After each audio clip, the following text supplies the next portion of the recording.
1, 2, 3, come on!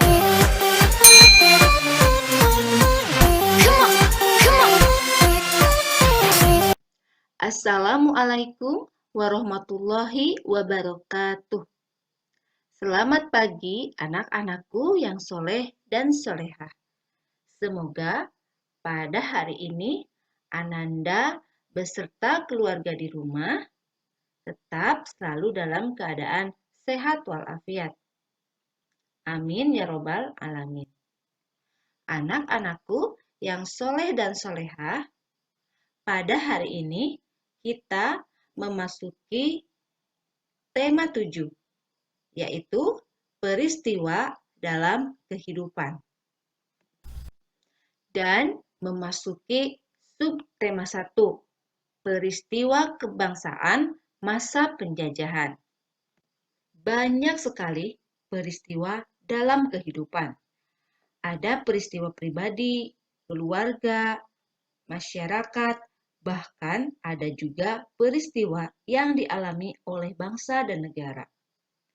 Peristiwa itu dapat dibedakan menjadi 2 macam, yaitu peristiwa yang menyenangkan dan peristiwa yang menyedihkan. Nah, dari gambar-gambar berikut, kita bisa mengkategorikan manakah peristiwa yang menyenangkan dan manakah peristiwa yang menyedihkan. Seperti pada gambar pertama, ketika seseorang memenangkan lomba, maka ini menjadi sebuah peristiwa yang menyenangkan. Tapi ketika sakit, maka ini akan menjadi peristiwa yang menyedihkan. Dan begitu juga dengan gambar-gambar selanjutnya. Nah, baiklah, untuk lebih memahami bagaimana peristiwa dalam kehidupan kita, peristiwa kebangsaan pada masa penjajahan kita, mari kita simak pembelajaran 1 dan 2. Untuk mengawali pembelajaran 1 dan 2 kali ini, mari kita bersama-sama mengucapkan basmalah. Bismillahirrahmanirrahim. Anak-anakku, sejak zaman dahulu, Indonesia terkenal dengan rempah-rempah yang sangat melimpah. Nah, melimpahnya rempah-rempah ini dapat meningkatkan kesejahteraan masyarakat Indonesia. Namun, rempah-rempah yang begitu melimpah juga membuat bangsa-bangsa di Eropa berusaha untuk menguasai perdagangannya. Sehingga bangsa-bangsa Eropa tertarik untuk melakukan penjelajahan samudra menuju Indonesia. Mereka tertarik untuk datang ke Indonesia karena negeri-negeri di sebelah timur ini sangat melimpah kekayaan alamnya. Penjelajahan samudra ini dilakukan pada abad ke-15 dengan tujuan utamanya yaitu ada 3. Yang pertama, adanya keinginan mencari kekayaan atau gold. Sedangkan kekayaan yang mereka cari terutama adalah rempah-rempah. Dan pada abad ke-15 itulah di Eropa harga rempah-rempah sangat mahal. Harganya semahal emas. Maka mereka sangat membutuhkan rempah-rempah untuk industri obat-obatan dan bumbu masak. Tujuan yang kedua adalah adanya keinginan menyebarkan agama atau gospel. Jadi, selain mencari kekayaan dan tanah jajahan, bangsa Eropa juga membawa misi khusus, yaitu menyebarkan agama kepada penduduk daerah yang dikuasainya. Nah, tugas mereka ini dianggap sebagai tugas suci yang harus dilaksanakan ke seluruh dunia dan dipelopori oleh bangsa Portugis. Nah, sedangkan tujuan yang ketiga adalah adanya keinginan mencari kejayaan, yaitu glory. Jadi, di Eropa ini ada satu anggapan bahwa Apabila suatu negara mempunyai banyak tanah jajahan, negara tersebut termasuk negara yang jaya atau glory. Nah, dengan adanya anggapan ini, negara-negara Eropa berlomba-lomba untuk mencari tanah jajahan sebanyak-banyaknya. Tujuan yang keempat adalah untuk perkembangan ilmu pengetahuan dan teknologi, seperti dikembangkannya teknik pembuatan kapal yang dapat digunakan untuk mengarungi samudra luas. Yang kedua, ditemukannya mesiu untuk persenjataan. Nah, senjata ini dapat digunakan untuk melindungi pelayaran dari ancaman bajak laut dan sebagainya. Yang ketiga, ditemukannya kompas sebagai petunjuk arah sehingga para penjelajah ini tidak lagi bergantung pada kebiasaan alam. Itulah tujuan-tujuan utama bangsa Eropa datang ke Indonesia. Selanjutnya, bagaimanakah kronologis kedatangan bangsa Portugis, Spanyol, dan Belanda di Indonesia? Mari kita simak penjelasannya. Portugis datang ke Indonesia pada tahun 1511 di Malaka. Setelah itu, Portugis datang ke Maluku pada tahun 1512. Mulanya, Portugis datang untuk berdagang pala dan cengkih sehingga disambut baik oleh kerajaan Ternate. Pada tahun 1522, Portugis membantu kerajaan Ternate mendirikan benteng untuk menghindari serangan dari kerajaan Tidore yang dibantu oleh Spanyol. Spanyol dan Portugis bersaing untuk menguasai perdagangan rempah-rempah di Maluku. Persaingan berakhir melalui perjanjian Saragossa yang membuat Spanyol meninggalkan Maluku. Akibatnya, Portugis memonopoli perdagangan serta ikut campur dalam urusan kerajaan. Akhirnya, Portugis berhasil diusir oleh rakyat Maluku pada tahun 1575. Sedangkan Belanda pertama kali datang ke Indonesia dipimpin oleh Cornelis de Houtman pada 27 Juni 1596 di Banten. Belanda kembali datang pada tahun 1598 di Banten dengan tujuan untuk berdagang. Namun, tujuan Belanda kemudian berubah untuk menguasai Banten yang menjadi pusat perdagangan rempah-rempah. Belanda juga membentuk Vereniging Oost-Indische Compagnie atau disingkat VOC untuk memonopoli perdagangan rempah-rempah di Banten tahun 1602 yang dipimpin oleh Jan Pieterszoon Koen. JP Koen ini menerapkan kebijakan politik untuk membatasi penanaman jumlah rempah serta pelayaran kapal guna mengawasi perdagangan rempah-rempah. Sikap VOC yang semena-mena mendapat perlawanan dari rakyat Indonesia. Akhirnya, VOC mengalami kebangkrutan dan resmi dibubarkan pada 31 Desember 1799. Selanjutnya, bagaimanakah peristiwa-peristiwa pada masa pemerintahan kolonial Inggris?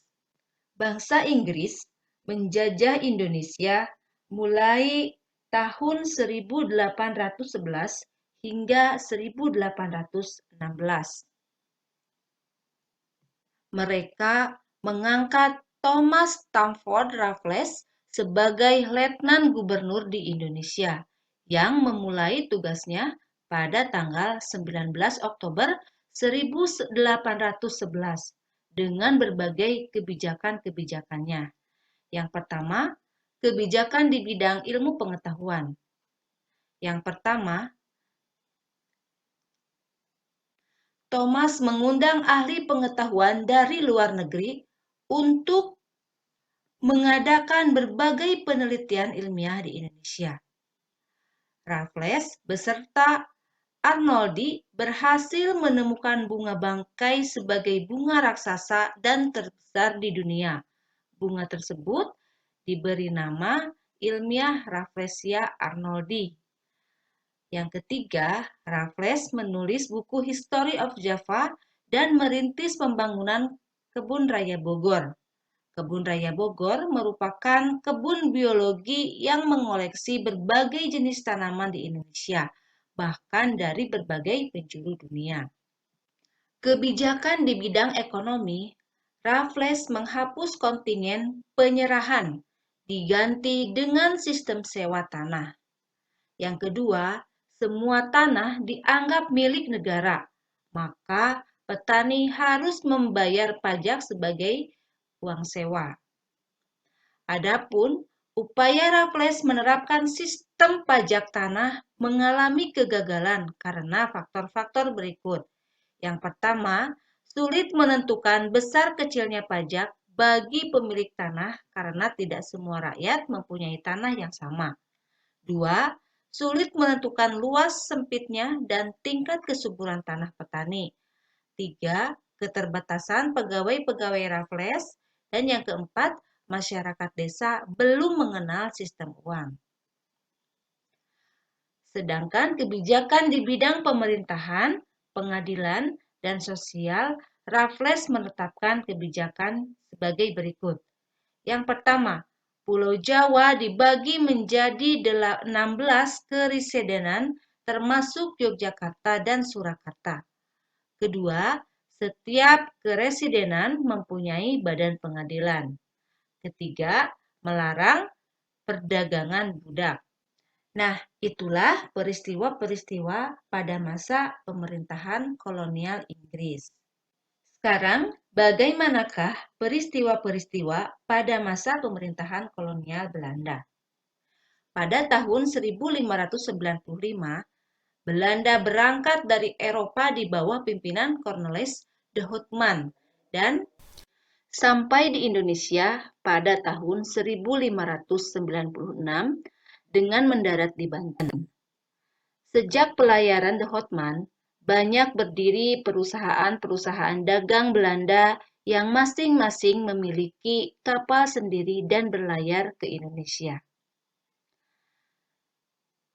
Di awal telah dijelaskan bahwa Belanda membentuk kongsi dagang yang disebut dengan VOC, yang bertujuan yaitu untuk menguasai pelabuhan-pelabuhan penting, menguasai kerajaan-kerajaan di Indonesia, dan melaksanakan monopoli perdagangan rempah-rempah.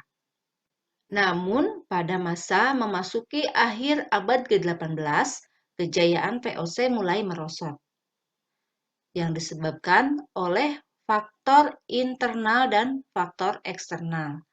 Adapun faktor internalnya adalah yang pertama, banyak pegawai VOC melakukan korupsi. Yang kedua, sulitnya melakukan pengawasan terhadap daerah penguasaan VOC yang sangat luas. Sedangkan faktor eksternalnya yaitu yang pertama, meletusnya revolusi Perancis yang menyebabkan Belanda jatuh ke tangan Perancis di bawah pimpinan Napoleon Bonaparte. Yang kedua, penentangan oleh rakyat Indonesia terhadap VOC dalam bentuk peperangan yang banyak menyedot pembiayaan dan tenaga. Kemudian, pada tanggal 15 Januari 1808, Daendels menerima kekuasaan dari Gubernur Jenderal Weyse. Daendels dibebani tugas mempertahankan Pulau Jawa dari serangan Inggris, karena Inggris telah menguasai daerah kekuasaan VOC di Sumatera, Ambon, dan Banda. Sebagai seorang gubernur jenderal, Daendels menempuh langkah-langkah, yaitu yang pertama, meningkatkan jumlah tentara dengan cara mengambil dari berbagai suku bangsa di Indonesia. Yang kedua, membangun pabrik senjata di Semarang dan Surabaya. Yang ketiga, membangun pangkalan armada di Anyer dan Ujung Kulon. Keempat, membangun jalan raya dari Anyer hingga Panarukan sepanjang lebih kurang 1.100 km dan membangun benteng-benteng pertahanan.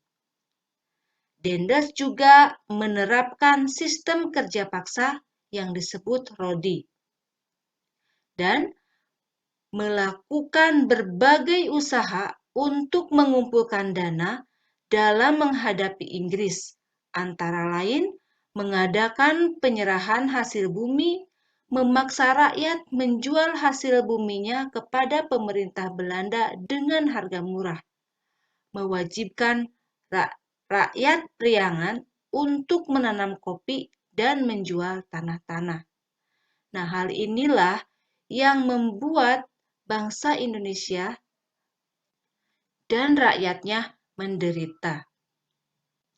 Anak-anakku, teks ini yang berjudul Peristiwa-peristiwa pada masa pemerintahan kolonial Belanda merupakan teks narasi sejarah.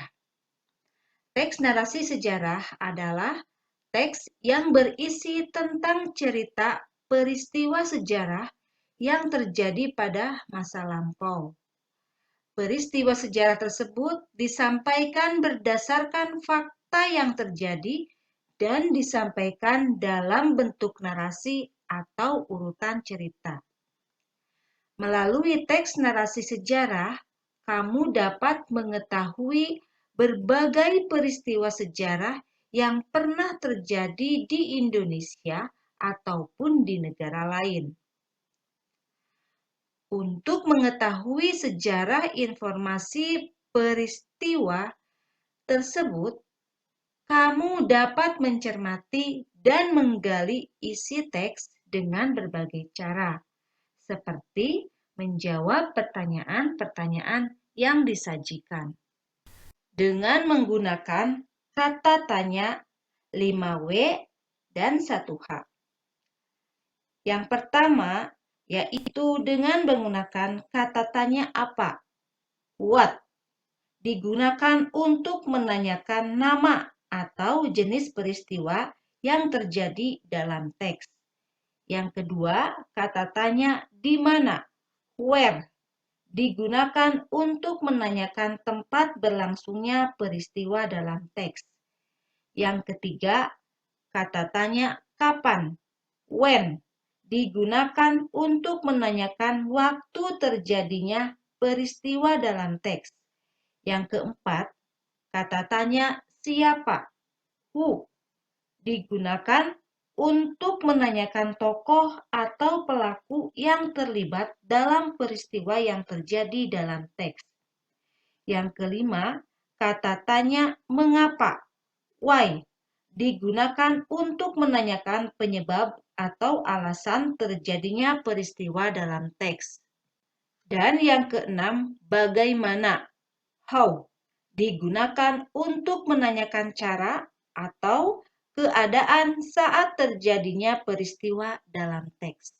Nah, itulah berbagai kata tanya yang kita bisa gunakan untuk mencari informasi dari sebuah teks narasi.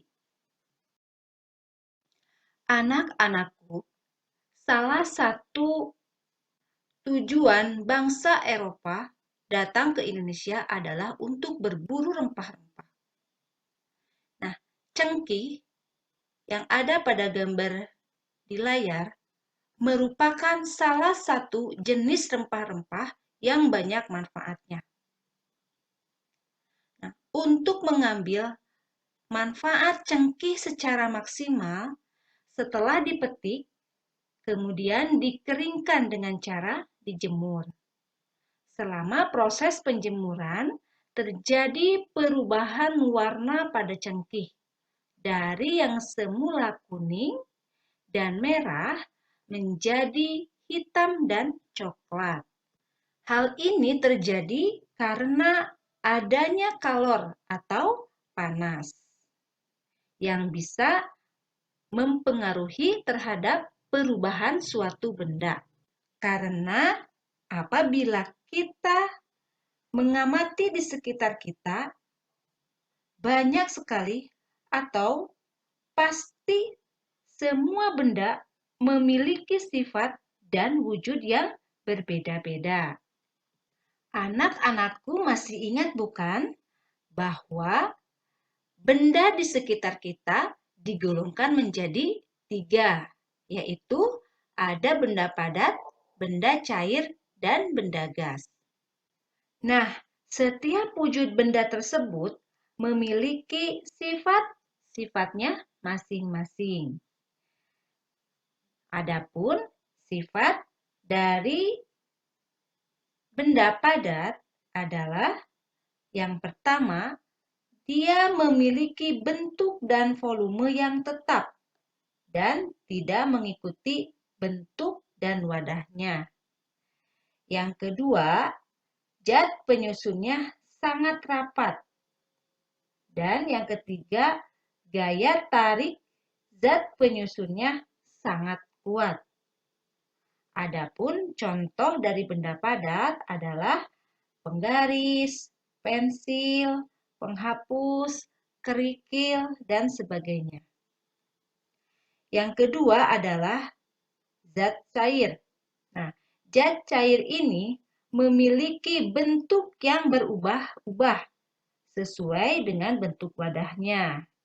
Yang kedua, mengalir dari tempat yang tinggi ke tempat yang rendah. Yang ketiga, menekan ke segala arah. Dan yang keempat, dapat meresap melalui celah-celah kecil. Itu ciri-ciri dari benda cair atau zat cair. Contohnya, air, sirup, susu, dan minyak. Nah, sedangkan ciri-ciri dari zat gas adalah yang pertama, memiliki bentuk yang tidak tetap. Yang kedua, mengisi seluruh ruang yang ditempati. Yang ketiga, menekan ke segala arah. Keempat, bentuk sesuai wadah. Dan yang kelima, zat penyusunnya sangat berjauhan. Contohnya oksigen, uap air, aroma masakan, dan pewangi. Nah, ketiga zat tersebut yaitu zat padat, zat cair, dan zat gas, ketiganya dapat berubah menjadi wujud yang berbeda karena adanya pengaruh kalor atau panas. Perubahan wujud benda tersebut melalui proses penyerapan atau pelepasan kalor. Nah, terdapat beberapa peristiwa perubahan wujud benda. Nah, salah satu contohnya yang pertama adalah membeku. Membeku yaitu perubahan wujud benda cair menjadi padat. Contohnya, air yang dimasukkan ke dalam freezer akan mengeras atau menjadi es batu. Nah, yang kedua yaitu mencair. Mencair yaitu perubahan wujud benda yang awalnya padat menjadi cair. Contohnya, es krim yang didiamkan akan meleleh, atau es batu juga sama yang dibiarkan di bawah cahaya terik, dia akan mencair kembali. Nah, perubahan yang ketiga adalah menguap. Menguap adalah perubahan wujud benda cair menjadi gas. Nah, contohnya air yang dipanaskan lama-lama akan menjadi uap air. Anak-anakku, salah satu wujud benda adalah benda gas. Nah, benda gas ini tidak dapat dilihat, tetapi dapat dirasakan. Contohnya adalah angin. Ayo, siapa yang pernah ke pantai? Di pantai, kita dapat merasakan hembusan angin. Selain itu, angin juga dapat menerpa daun-daun kelapa sehingga tampak melambai-lambai, seperti yang tercantum dalam sebuah lagu yang berjudul Rayuan Pulau Kelapa. Lagu Rayuan Pulau Kelapa ini merupakan salah satu lagu wajib. Lagu wajib adalah lagu yang wajib dipelajari oleh siswa dalam rangka menanamkan rasa cinta tanah air, menghargai jasa para pahlawan, dan membakar semangat perjuangan agar selalu menyala. Adapun ciri-ciri lagu wajib antara lain adalah yang pertama, lirik lagu wajib bertujuan untuk menanamkan sikap cinta tanah air, kepahlawanan, nasionalisme, serta rela berkorban demi bangsa dan negara. Yang kedua, biasanya lagu wajib menggunakan irama yang penuh semangat dan atau berupa himne. Dan yang ketiga, lagu-lagu wajib diajarkan, dipelajari, dan dihayati sesuai dengan maksud dan tujuan yang terkandung di dalamnya. Nah, sekarang mari kita simak bersama-sama bagaimana lagu Rayuan Pulau Kelapa karya Ismail Marzuki. Selamat mendengarkan.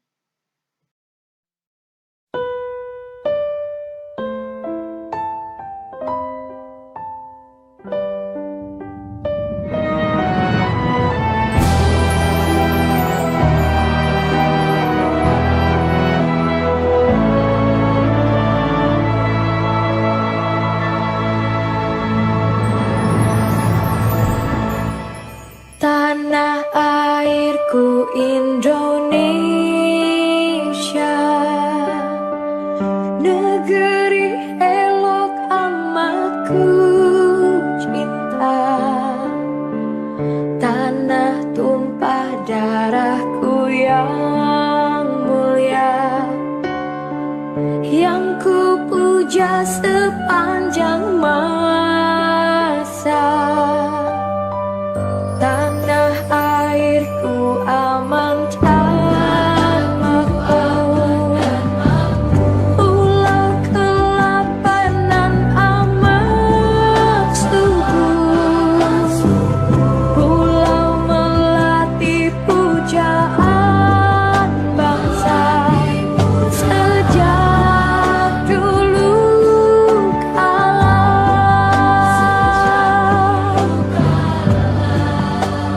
Melambai-lambai nyiut di pantai, berbisik-bisik rajekana.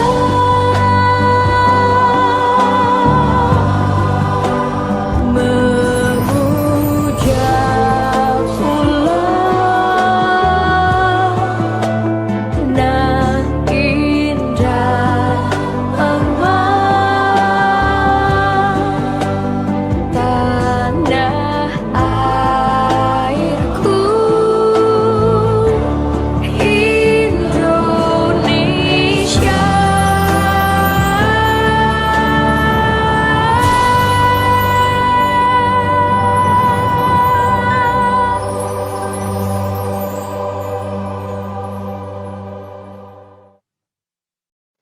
Anak-anakku, lagu Rayuan Pulau Kelapa ini merupakan salah satu lagu yang bertangga nada diatonis minor.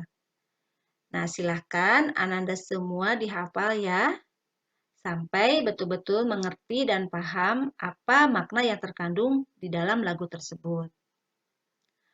Nah, baiklah anak-anakku, demikianlah pembelajaran yang dapat Ibu sampaikan pada kesempatan hari ini. Apa sajakah pelajaran yang sudah kita bahas? Ayo, siapa yang tahu? Ya, hari ini kita telah belajar tentang masa penjajahan bangsa Eropa di Indonesia, yaitu Belanda, Spanyol, Portugis, dan Inggris. Yang kedua, kita juga telah belajar bagaimana mencermati informasi penting dalam sebuah teks narasi sejarah. Yang paling penting, kita juga telah belajar tentang sifat-sifat perubahan benda. Dan yang terakhir, kita telah belajar tentang tangga nada lagu diatonis minor dan mayor, yang salah satu contohnya adalah lagu Rayuan Pulau Kelapa. Nah, demikianlah anak-anakku pembelajaran pada hari ini. Mudah-mudahan kita semua selalu diberikan kesehatan oleh Allah Subhanahu wa Ta'ala.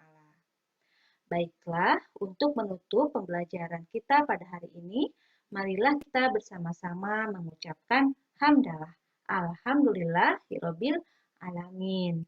Wassalamualaikum warahmatullahi wabarakatuh.